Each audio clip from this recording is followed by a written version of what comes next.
Now, let's drift off to sleep.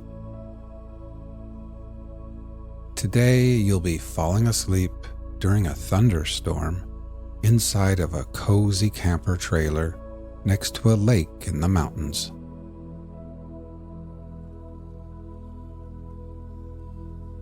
Imagine you are feeling exhausted, hot, and sweaty as you return to your camper.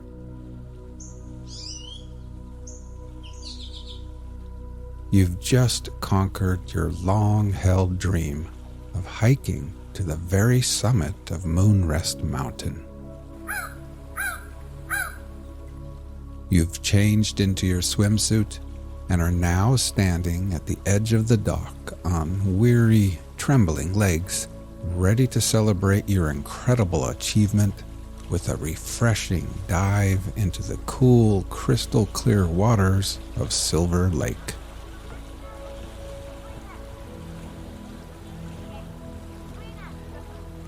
With your arms raised above your head and ready to dive in, you glance at the slow-moving dark clouds on the horizon. Beads of sweat are still clinging to your forehead when you push off the dock and soar through the air before gliding perfectly into the water. The crisp, cool water envelops you, gently massaging your entire being. You can almost taste the clean, mineral freshness of the water as it washes away all the sweat, dust, and grime from your skin.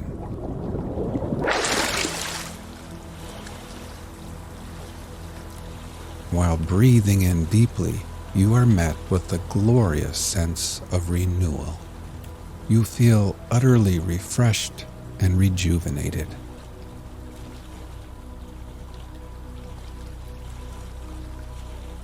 You swim back to the dock and climb the cool aluminum ladder. Then, standing there with a soft cotton towel draped around your shoulders, you gaze out across the deep blue lake. Here and there, motorboats, canoes, sailboats, and jet skis are now headed towards the shores. Everyone knows rain is coming.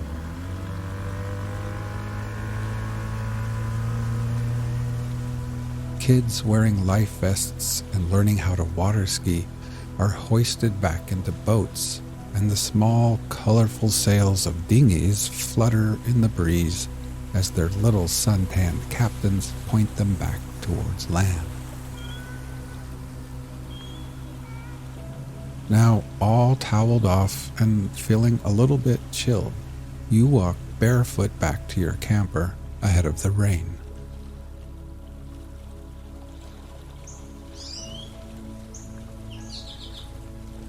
At the little picnic table, you collect your book, coffee mug, and sunglasses. You gather up other items and place them into a plastic tote. A salt and pepper shaker, a box of wooden matches, some paper plates. You secure the lid on the tote and move the Coleman lantern under the table.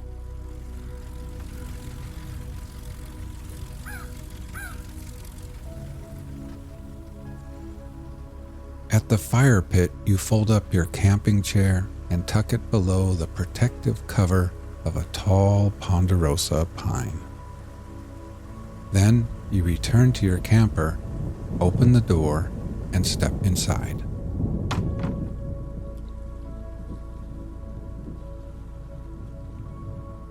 In the little kitchenette, you set water to boil for tea. And then you change into your favorite, coziest leisure wear.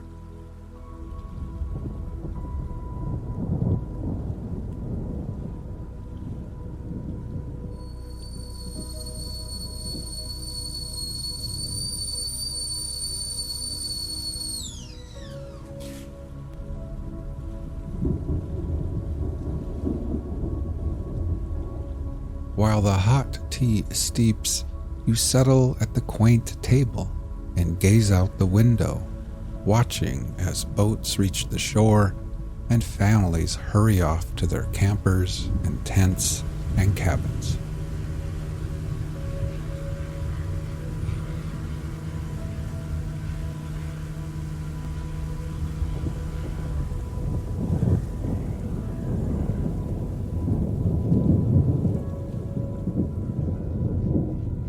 Now, with a warm cup of tea in hand and nestled in your soft, comfy clothes, you feel your body slowly warming again. You bring the mug to your lips. The fragrant steam curls around your face as you take a tiny sip. The tea is smooth, rich, and the perfect temperature.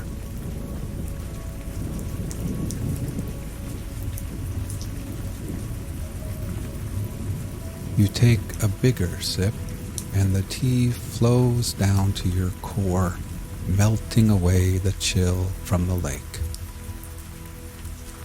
A rush of warmth spreads throughout your body, like a wave of little goosebumps, and you're suddenly filled with a sense of deep accomplishment, peace, and satisfaction.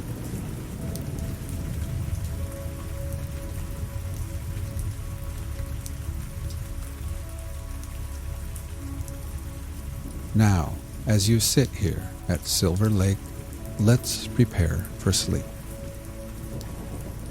First, close your eyes and simply become aware of your breathing, feeling your chest gently rise and fall again.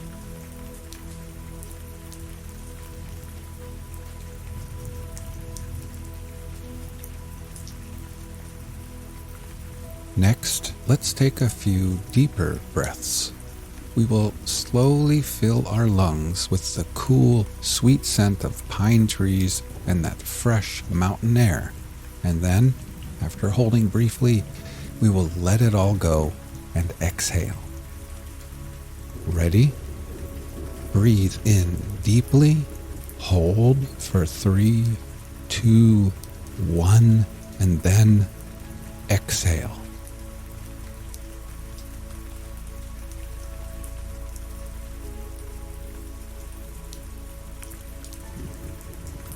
One more time. Breathe in deeply, hold for 3, 2, 1, and exhale. And try thinking to yourself, as I am here at Silver Lake, I can feel gravity pulling me back towards Earth. With every exhale, I can feel the slow rotation of Earth and the Earth's steady movement around the sun. I can feel my tired feet, my ankles, my fatigued calves, my knees, and my legs becoming heavier and heavier and more relaxed.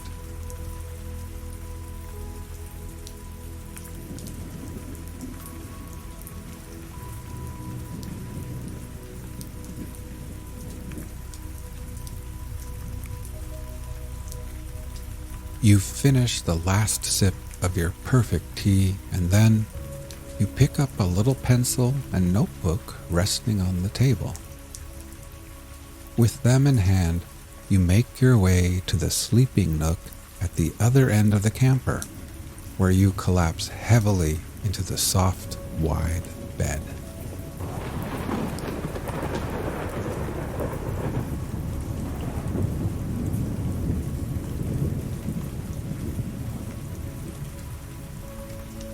After the long, steep hike up Moonrest Mountain, the bed feels like a soft cloud beneath your tired body.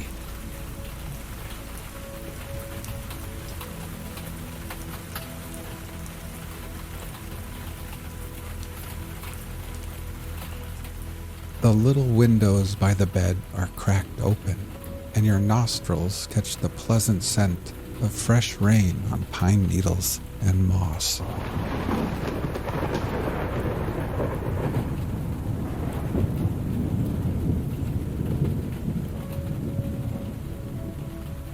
You look at your notepad and observe your to-do list. Each completed task is neatly crossed out with pencil. At the bottom of the page is one final entry on this list. A smile creeps across your face as you take the pencil and begin scribbling over that last item: climb Moonrest Mountain.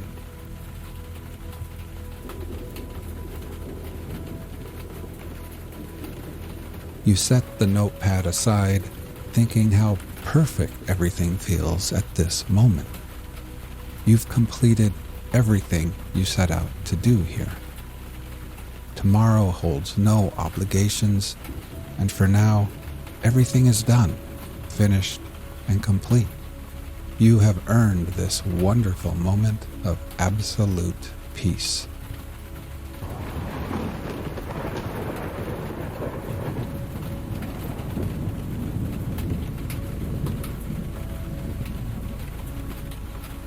Your body sinks deeper into the soft bed.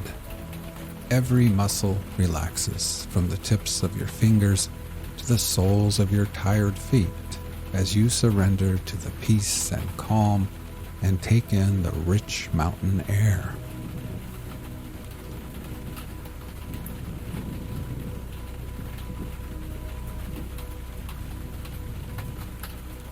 Let's take a few more deep breaths before drifting off to sleep.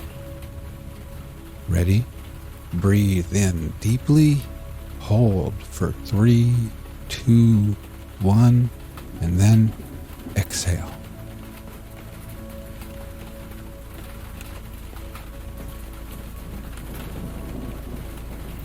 One more time. Breathe in deeply, hold for 3, 2, 1, and exhale.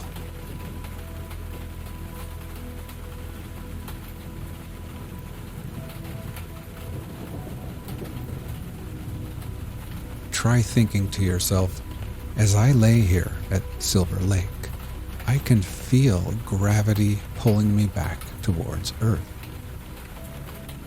With every exhale, I experience my body feeling heavier and heavier and more relaxed. I can feel my tired arms, my hands, my torso, shoulders, neck, and head becoming heavier and more relaxed. My whole body feels at peace as gravity's pull tugs me gently and tucks me safely into this ever so soft bed.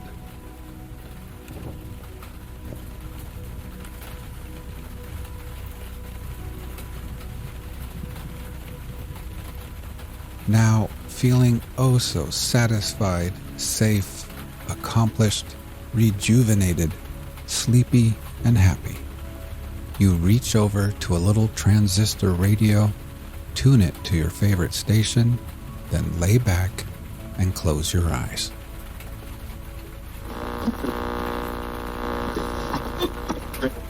The Celebrated Jumping Frog of Calaveras County by Mark Twain. In compliance with the request of a friend of mine who wrote me from the East, I called on good-natured, garrulous old Simon Wheeler and inquired after my friend's friend, Leonidas W. Smiley, as requested to do, and I hereunto append the result. I have a lurking suspicion that Leonidas W. Smiley is a myth, that my friend never knew such a personage, and that he only conjectured that if I asked old Wheeler about him, it would remind him of his infamous Jim Smiley, and he would go to work and bore me nearly to death with some infernal reminiscence of him as long and tedious as it should be useless to me. If that was the design, It certainly succeeded. I found Simon Wheeler dozing comfortably by the bar-room stove of the old, dilapidated tavern in the ancient mining camp of Angels, and I noticed that he was fat and bald-headed, and had an expression of winning gentleness and simplicity upon his tranquil countenance. He roused up and gave me good day. I told him a friend of mine had commissioned me to make some inquiries about a cherished companion of his boyhood named Leonidas W. Smiley. Reverend Leonidas W. Smiley, a young minister of the gospel who he had heard was at one time a resident of Angels Camp. I added that if Mr. Wheeler could tell me anything about this reverend, Leonidas W. Smiley, I would feel under many obligations to him. Simon Wheeler backed me into a corner and blockaded me there with his chair, and then sat me down and reeled off the monotonous narrative which follows this paragraph. He never smiled, he never frowned, he never changed his voice from the gentle flowing key to which he tuned the initial sentence. He never betrayed the slightest suspicion of enthusiasm. But all through the interminable narrative, there ran a vein of impressive earnestness and sincerity, which showed me plainly that so far from his imagining that there was anything ridiculous or funny about his story, he regarded it as a really important matter and admired its two heroes as men of transcendent genius and finesse. To me, the spectacle of a man drifting serenely along through such a queer yarn without ever smiling was exquisitely absurd. As I said before, I asked him to tell me what he knew of Reverend Leonidas W. Smiley, and he replied as follows. I let him go on in his own way and never interrupted him once. There was a feller here once by the name of Jim Smiley in the winter of '49, or maybe it was the spring of '50, I don't recollect exactly somehow, though what makes me think it was one or the other is because I remember the big flume weren't finished when he first came to the camp. But anyway, he was the curiousest man about always betting on anything that turned up you ever see, if he could get anybody to bet on the other side. And if he couldn't, he'd change sides. Any way that suited the other man would suit him. Anyway, just so's he got a bet, he was satisfied. But still, he was lucky. Uncommon lucky. He most always come out winner. He was always ready and laying for a chance. There couldn't be no solitary thing mentioned, but that feller'd offer to bet on it and take any side you please, as I was just telling you. If there was a horse race, you'd find him flush, or you'd find him busted at the end of it. If there was a dog fight, he'd bet on it. If there was a cat fight, he'd bet on it. If there was a chicken fight, he'd bet on it. Why, if there was two birds setting on a fence, he'd bet you which one would fly first. Or if there was a camp meeting, he would be there regular to bet on Parson Walker, which he judged to be the best exhorter about here. And so he was, too, and a good man.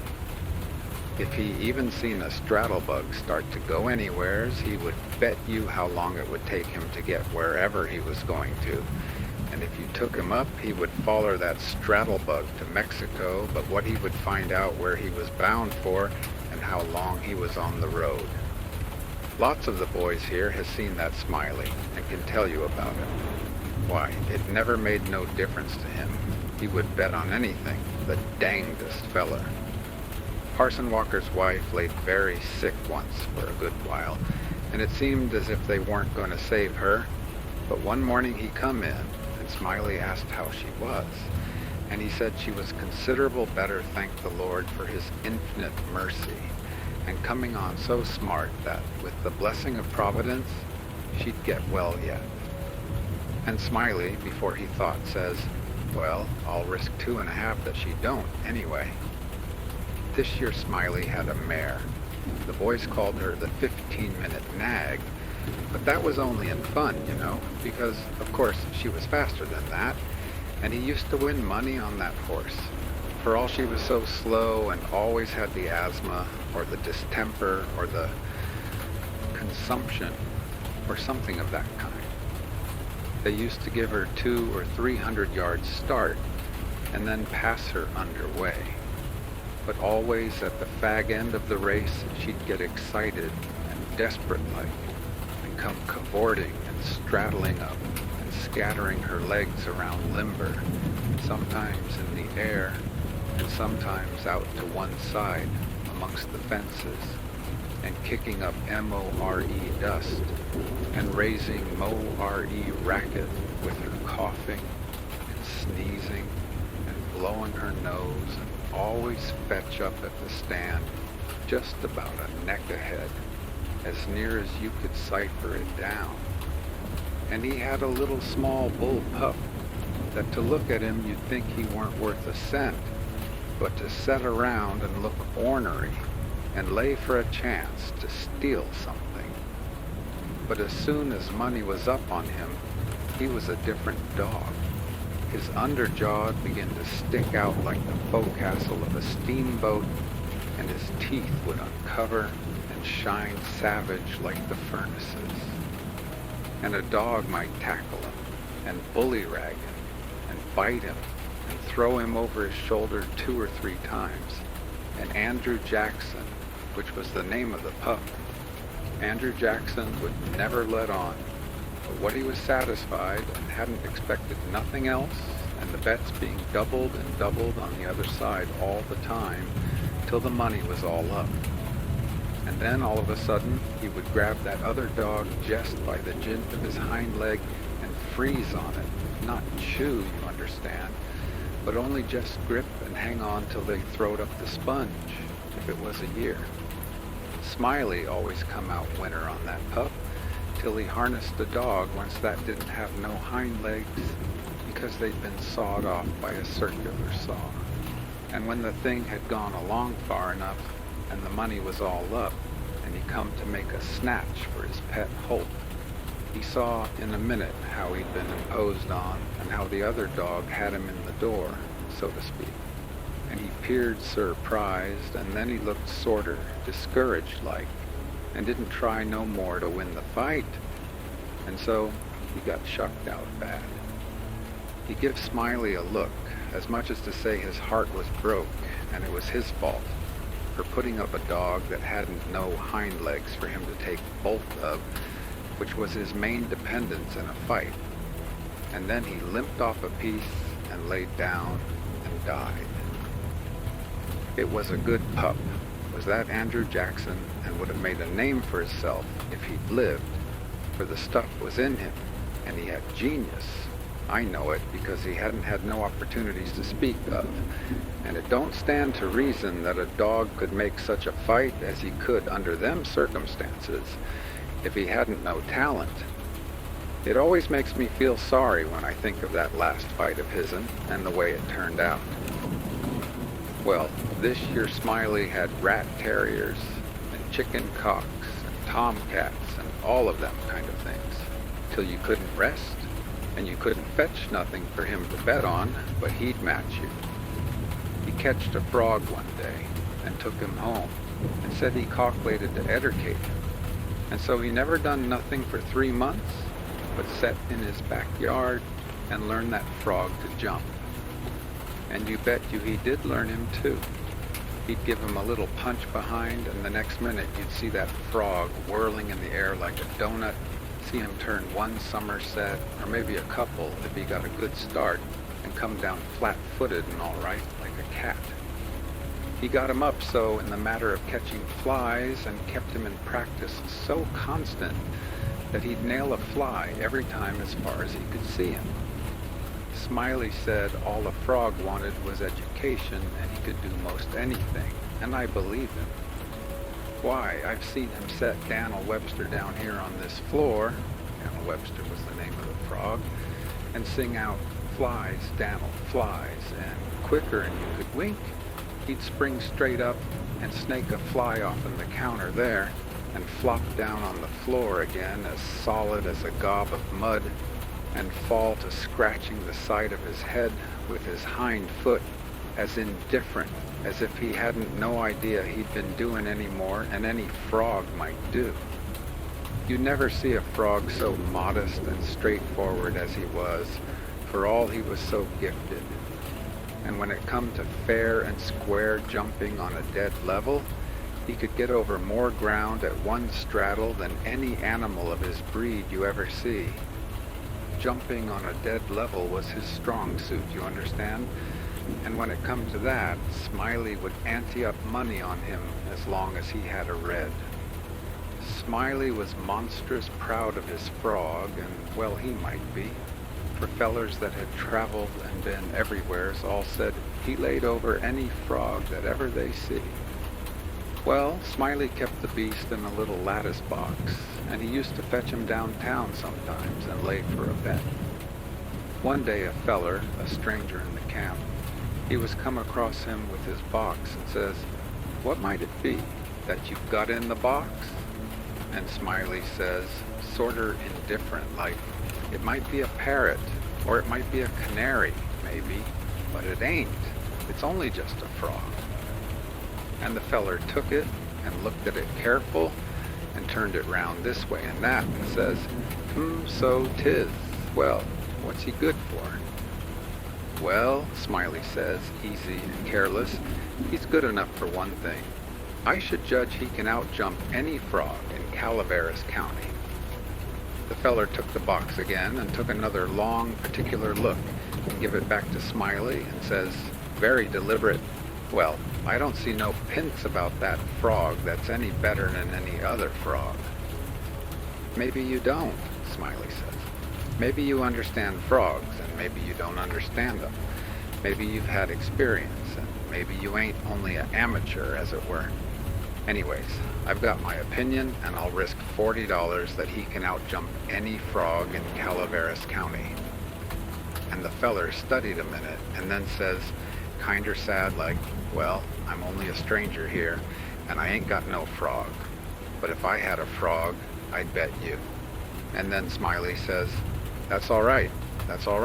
If you'll hold my box a minute, I'll go and get you a frog."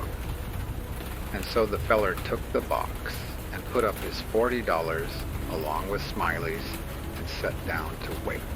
So he sat there a good while thinking to himself, and then he got the frog out and prized his mouth open and took a teaspoon and filled him full of quail shot.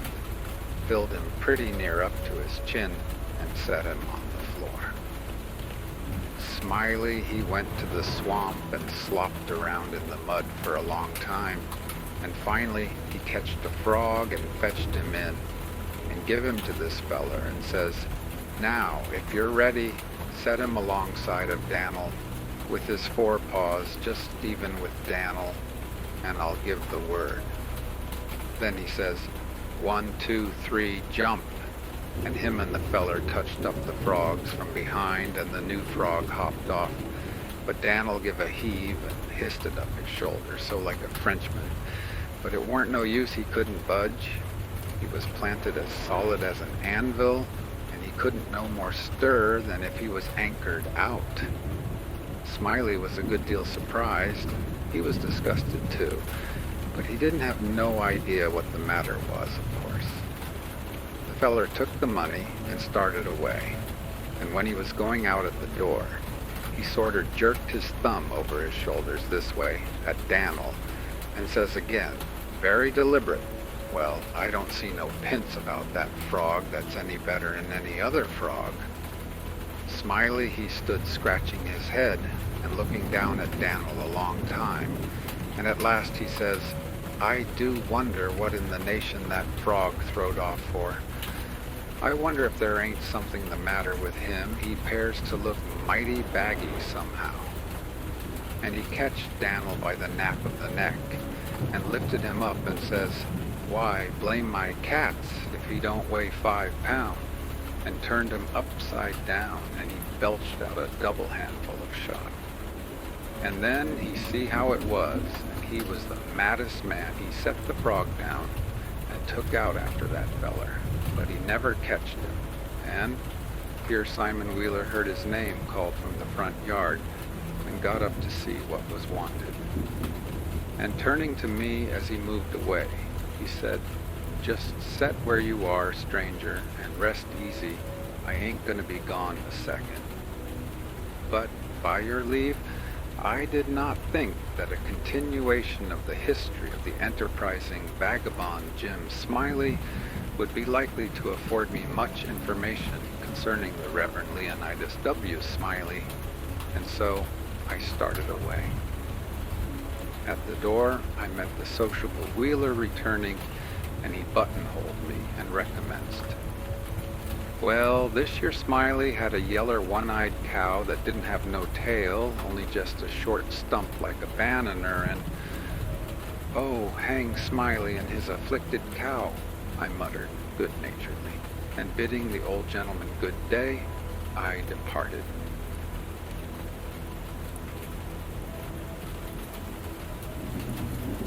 A Dog's Tale by Mark Twain, Chapter 1. My father was a saint. Bernard, my mother was a collie, but I am a Presbyterian. This is what my mother told me. I do not know these nice distinctions myself. To me, they are only fine, large words meaning nothing. My mother had a fondness for such. She liked to say them and see other dogs look surprised and envious, as wondering how she got so much education. But indeed it was not real education. It was only show. She got the words by listening in the dining room and drawing room when there was company, and by going with the children to Sunday school and listening there. And whenever she heard a large word, she said it over to herself many times, and so was able to keep it until there was a dogmatic gathering in the neighborhood. Then she would get it off and surprise and distress them all, from pocket pup to mastiff, which rewarded her for all their trouble. If there was a stranger, he was nearly sure to be suspicious, and when he got his breath again, he would ask her what it meant, and she always told him. He was never expecting this, but thought he would catch her. So when she told him, he was the one that looked ashamed, whereas he had thought it was going to be she. The others were always waiting for this, and glad of it and proud of her, for they knew what was going to happen, because they had had experience. When she told the meaning of a big word, they were all so taken up with admiration that it never occurred to any dog to doubt if it was the right one. And that was natural because, for one thing, she answered up so promptly that it seemed like a dictionary speaking. And for another thing, where could they find out whether it was right or not? For she was the only cultivated dog there was. By and by, when I was older, she brought home the word unintellectual one time, and worked it pretty hard all the week at different gatherings, making much unhappiness and despondency. And it was at this time that I noticed that during that week she was asked for the meaning at 8 different assemblages and flashed out a fresh definition every time, which showed me that she had more presence of mind than culture, though I said nothing, of course. She had one word which she always kept on hand and ready like a life preserver, a kind of emergency word to strap on when she was likely to get washed overboard in a sudden way. That was the word synonymous. When she happened to fetch out a long word which had had its day weeks before and its prepared meanings gone to her dump pile, if there was a stranger there, of course it knocked him groggy for a couple of minutes. Then he would come to, and by that time she would be away downwind on another tack, and not expecting anything. So when he'd hail and ask her to cash in, I, the only dog on the inside of her game, could see her canvas flicker a moment, but only just a moment. Then it would belly out taut and full, and she would say, as calm as a summer's day, It's synonymous with supererogation or some godless long reptile of a word like that, and go placidly about and skim away on the next tack, perfectly comfortable, and leave that stranger looking profane and embarrassed, and the initiated slatting the floor with their tails in unison, and their faces transfigured with a holy joy. And it was the same with phrases. She would drag home a whole phrase if it had a grand sound and play it 6 nights and 2 matinees, and explain it a new way every time, which she had to, for all she cared for was the phrase. She wasn't interested in what it meant, and knew those dogs hadn't wit enough to catch her anyway. Yes, she was a daisy. She got so she wasn't afraid of anything. She had such confidence in the ignorance of those creatures. She even brought anecdotes that she had heard the family and the dinner guests laugh and shout over, and as a rule she got the nub of one chestnut hitched onto another chestnut, where of course it didn't fit and hadn't any point. And when she delivered the nub, she fell over and rolled on the floor and laughed and barked in the most insane way, while I could see that she was wondering to herself why it didn't seem as funny as it did when she first heard it. But no harm was done. The others rolled and barked too, privately ashamed of themselves for not seeing the point, and never suspecting that the fault was not with them and there wasn't any to see. You can see by these things that she was of a rather vain and frivolous character. Still, she had virtues and enough to make up, I think. She had a kind heart and gentle ways, and never harbored resentments for injuries done her, but put them easily out of her mind and forgot them. And she taught her children her kindly way, and from her we learned also to be brave and prompt in time of danger, and not to run away, but face the peril that threatened friend or stranger, and help him the best we could without stopping to think what the cost might be to us. And she taught us not by words only, but by example, and that is the best way, and the surest, and the most lasting. Why, the brave things she did, the splendid things, she was just a soldier, and so modest about it. Well, you couldn't help admiring her, and you couldn't help imitating her. Not even a King Charles spaniel could remain entirely despicable in her society. So, as you see, there was more to her than her education. Chapter 2. When I was well grown at last, I was sold and taken away, and I never saw her again.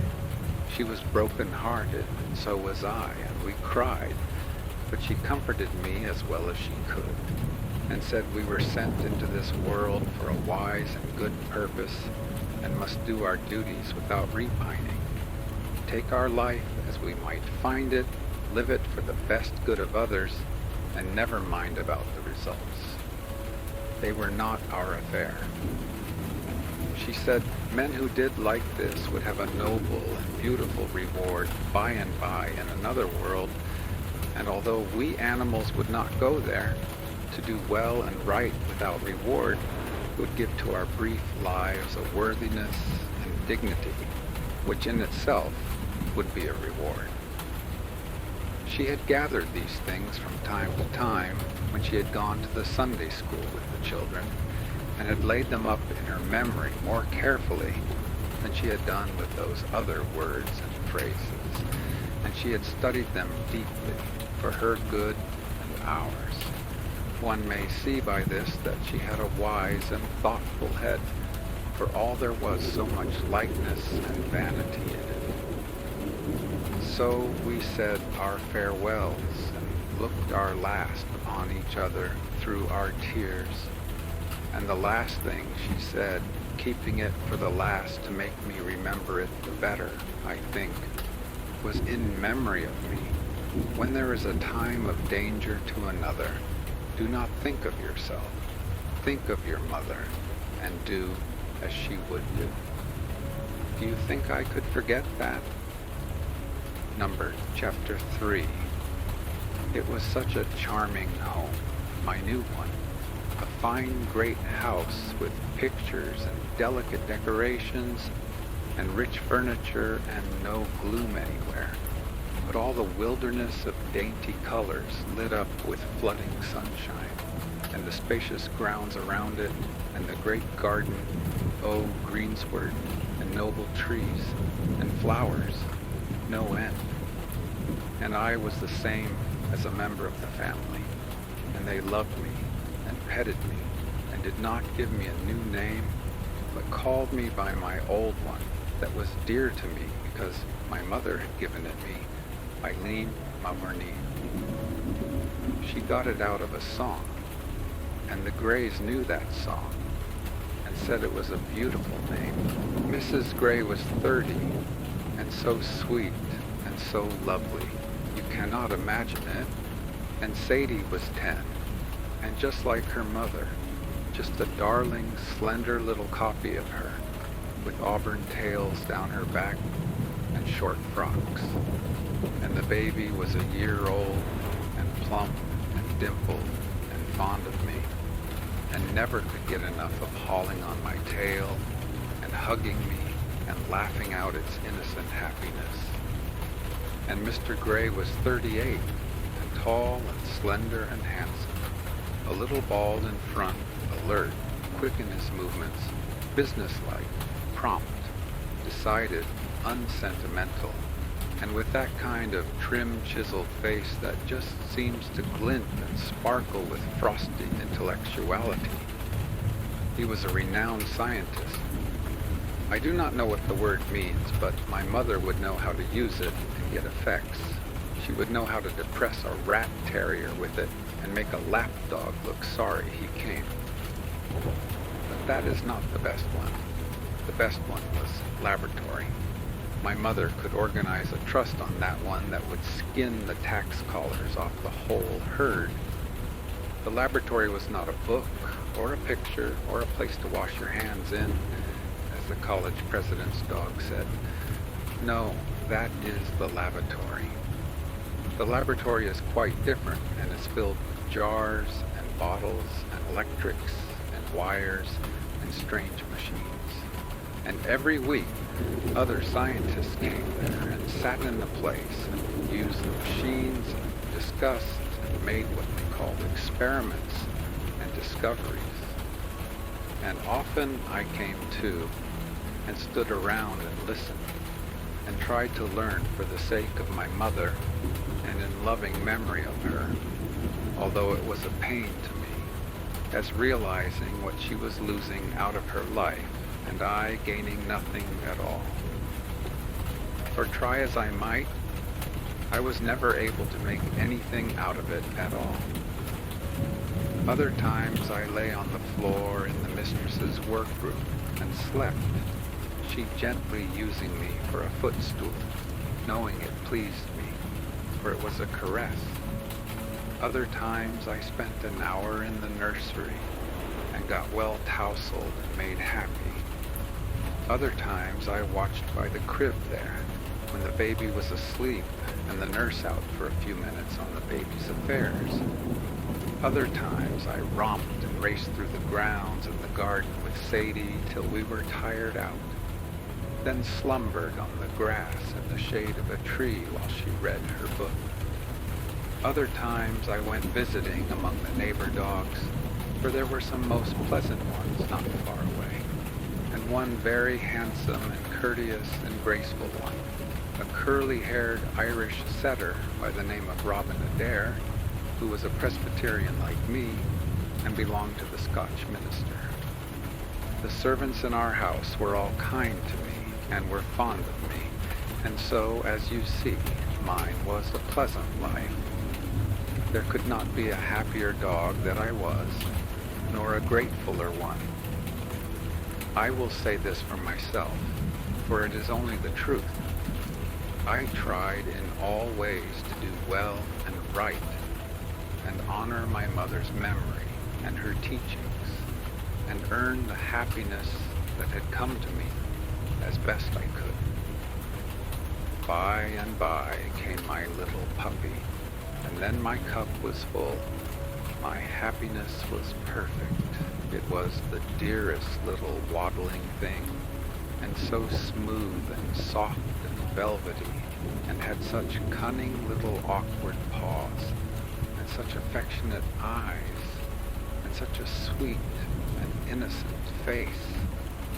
And it made me so proud to see how the children and their mother adored it and fondled it and exclaimed over every little wonderful thing it did. It did seem to me that life was just too lovely to... Then came the winter. One day I was standing a watch in the nursery. That is to say, I was asleep on the bed. The baby was asleep in the crib, which was alongside the bed, on the side next to the fireplace. It was the kind of crib that has a lofty tent over it made of gauzy stuff that you can see through. The nurse was out, and we two sleepers were alone. A spark from the wood fire was shot out, and it lit on the slope of the tent. I suppose a quiet interval followed, then a scream from the baby awoke me, and there was that tent flaming up toward the ceiling. Before I could think, I sprang to the floor in my fright, and in a second was halfway to the door. But in the next half second, my mother's farewell was sounding in my ears, and I was back on the bed again. I reached my head through the flames and dragged the baby out by the waistband and tugged it along, and we fell to the floor together in a cloud of smoke. I snatched a new hold and dragged the screaming little creature along and out at the door and around the bend of the hall, and was still tugging away, all excited and happy and proud, when the master's voice shouted, "Begone, you cursed beast!" And I jumped to save myself, but he was furiously quick and chased me up, striking furiously at me with his cane. I dodging this way and that in terror, and at last a strong blow fell upon my left foreleg, which made me shriek and fall, for the moment, helpless. The cane went up for another blow, but never descended, for the nurse's voice rang wildly out, "The nursery's on fire!" And the master rushed away in that direction, and my other bones were saved. The pain was cruel, but no matter. I must not lose any time. He might come back at any moment.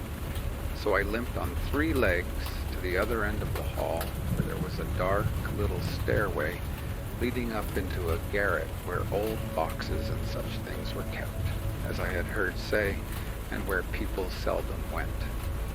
I managed to climb up there. Then I searched my way through the dark among the piles of things and hid in the secretest place I could find. It was foolish to be afraid there, yet still I was, so afraid that I held in and hardly even whimpered, though it would have been such a comfort to whimper, because that eases the pain, you know. But I could lick my leg, and that did some good. For half an hour there was a commotion downstairs, and shoutings and rushing footsteps, and then there was quiet again. Quiet for some minutes, and that was grateful to my spirit, for then my fears began to go down, and fears are worse than pains, oh, much worse. Then came a sound that froze me. They were calling me by name, hunting for me. It was muffled by distance, but that could not take the terror out of it, and it was the most dreadful sound to me that I had ever heard. It went all about, everywhere, down there, along the halls, through all the rooms, in both stories, and in the basement and the cellar.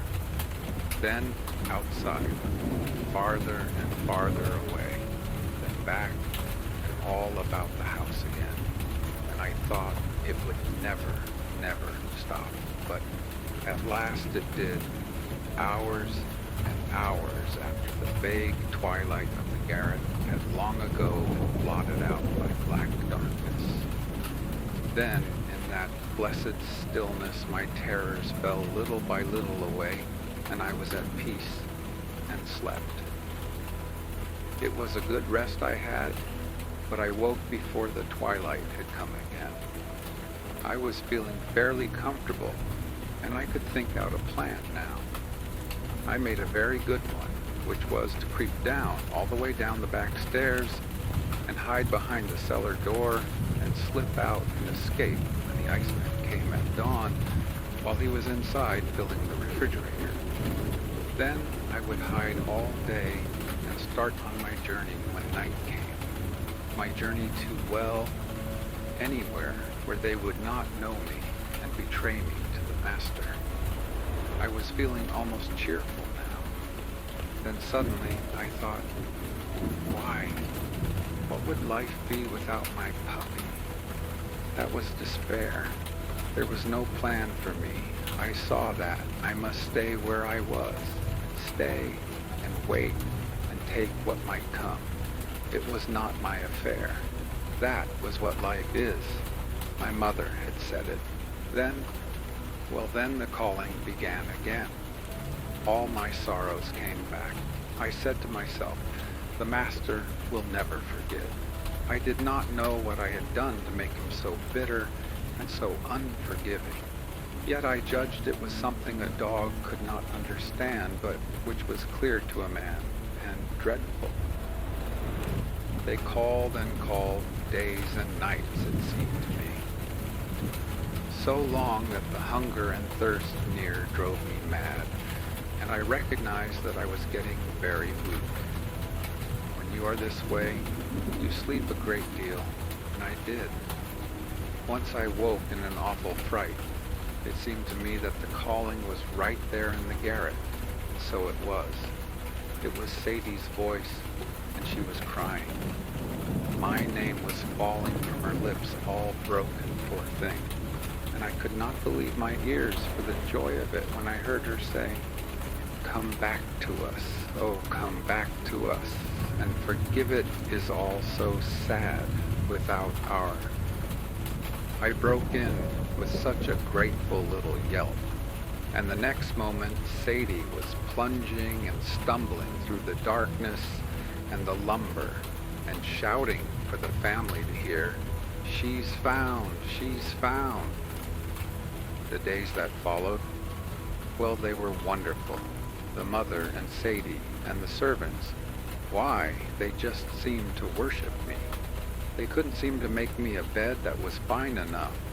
And as for food, they couldn't be satisfied with anything but game and delicacies that were out of season. And every day, the friends and neighbors flocked in to hear about my heroism. That was the name they called it by, and it means agriculture. I remember my mother pulling it on a kennel once and explaining it in that way. It didn't say what agriculture was, except that it was synonymous with intramural incandescence. And a dozen times a day, Mrs. Gray and Sadie would tell the tale to newcomers and say, "I risked my life to save the babies, and both of us had burns to prove it." And then the company would pass me around and pet me and exclaim about me, and you could see the pride in the eyes of Sadie and her mother. And when the people wanted to know what made me limp, they looked ashamed and changed the subject. And sometimes when people hunted them this way and that way with questions about it, it looked to me as if they were going to cry. And this was not all the glory.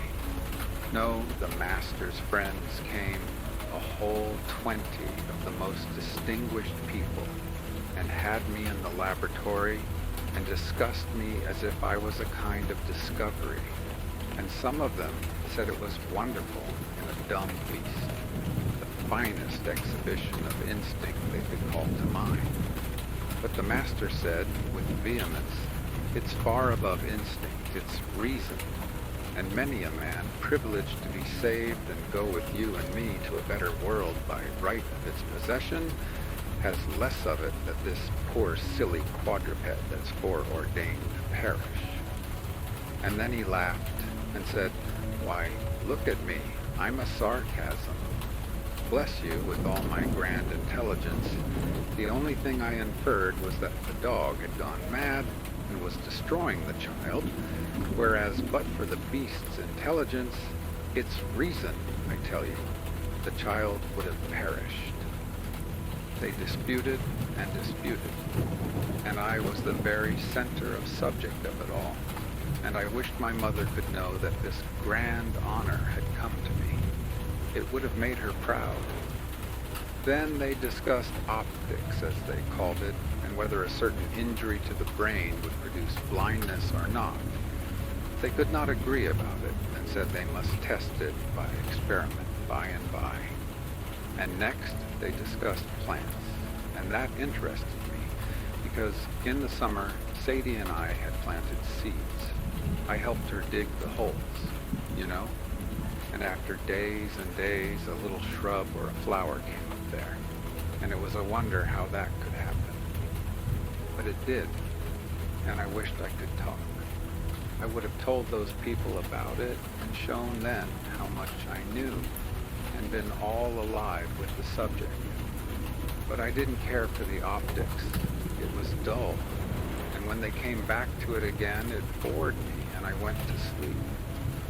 Pretty soon it was spring, and sunny and pleasant and lovely, and the sweet mother and the children patted me and the puppy goodbye and went away on a journey and a visit to their kin. And the master wasn't any company for us, but we played together and had good times, and the servants were kind and friendly, so we got along quite happily and counted the days and waited for the family. And one day those men came again and said, "Now for the test." And they took the puppy to the laboratory, and I limped three-leggedly along too, feeling proud, for any attention shown to the puppy was a pleasure to me, of course. They discussed and experimented, and then suddenly the puppy shrieked, and they set him on the floor, and he went staggering around with his head all bloody, and the master clapped his hands and shouted, "There, I've one confess it, he's as blind as a bat." And they all said, "It's so, you've proved your theory, and suffering humanity owes you a great debt from henceforth." And they crowded around him and wrung his hand cordially and thankfully and praised him. But I hardly saw or heard these things, for I ran at once to my little darling and snuggled close to it where it lay and licked the blood, and it put its head against mine, whimpering softly, and I knew in my heart it was a comfort to it in its pain and trouble to feel its mother's touch, though it could not see me. Then it dropped down presently, and its little velvet nose rested upon the floor, and it was still and did not move any more. Soon the master stopped discussing a moment and rang in the footman and said, "Bury it in the far corner of the garden," and then went on with the discussion, and I trotted after the footman, very happy and grateful, for I knew the puppy was out of its pain now, because it was asleep. We went far down the garden to the farthest end, where the children and the nurse and the puppy and I used to play in the summer in the shade of a great elm. And there the footman dug a hole, and I saw he was going to plant the puppy, and I was glad, because it would grow and come up a fine, handsome dog like Robin Adair, and be a beautiful surprise for the family when they came home. So I tried to help him dig, but my lame leg was no good, being stiff, you know, and you have to have two, or it is no use. When the footman had finished and covered little Robin up, he patted my head, and there were tears in his eyes, and he said, Poor little doggy. You saved his child. I have watched 2 whole weeks and he doesn't come up. This last week a fright has been stealing upon me. I think there is something terrible about this. I do not know what it is, but the fear makes me sick and I cannot eat, though the servants bring me the best of food. And they pet me so and even come in the night and cry and say, "Poor doggy, do give it up and come home. Don't break our hearts." And all this terrifies me the more and makes me sure something has happened. And I am so weak. Since yesterday I cannot stand on my feet anymore. And within this hour the servants, looking toward the sun where it was sinking out of sight and the night chill coming on, said things I could not understand, but they carried something cold to my heart. Those poor creatures, they do not suspect. They will come home in the morning and eagerly ask for the little doggy that did the brave deed. And who of us will be strong enough to say the truth to them? The humble little friend is gone where go the beasts that perish.